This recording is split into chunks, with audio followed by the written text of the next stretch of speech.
केंद्रीय मंत्री सुकांत मजूमदार ने बालू माफियों के निर्कुशता पर उठाए सवाल। बोले, बंगाल में ही ऐसा होता है। একজন রাজনৈতিক নেতার থেকেও বড় কথা, আমি একজন বাংলার নাগরিক, ভারতের নাগরিক, সেই নাগরিক হিসেবে আমি এই তথ্য দিতে চাই। এই যে বালির যে পসরা দেয়া হয় বা টেন্ডার দেয়া হয়, সেই টেন্ডার আগে প্রত্যেক জেলায় দেয়া হতো।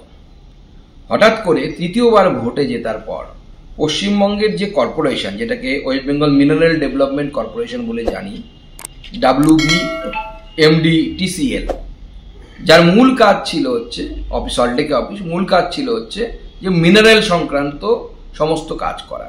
কিন্তু তৃতীয়বার ভোটে জেতার পর সমস্ত নদীর এই বালির ব্যাপারটাকে সেন্ট্রালাইজ করার জন্য WBMDTCL এর হাতে এই রাজ্য সরকার তৃতীয়বার ক্ষমতায় আসার পর এটা তুলে দেয়।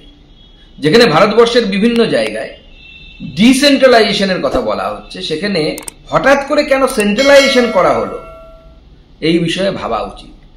শুধু তাই নয়, আমার কাছে বিশ্বস্ত সূত্রে যে কতগুলো খবর আসছে, এবং এক্ষেত্রে মনে রাখবেন একটা বিশেষ পদক্ষেপ নেওয়া হয়, সেটা হচ্ছে এই সংস্থা তৈরি হয়েছিল 1971-72 সালে, এবং সেই 1971-72 সালে ম্যানেজিং ডাইরেক্টর এবং তার সাথে চেয়ারম্যান দুটো আলাদা পদ থাকতো। চেয়ারম্যান আলাদা হতেন, ম্যানেজিং ডাইরেক্টর আলাদা হতেন। বিশেষ কারণে এই দুটোকে মার্চ করে দেয়া হয়, मैनेजिंग कम चेयरमैन कम मैनेजिंग डायरेक्टर। दिन भर की ताज़ा तरीन खबरों और ब्रेकिंग न्यूज के लिए बने रहिए स्पष्टता न्यूज के साथ।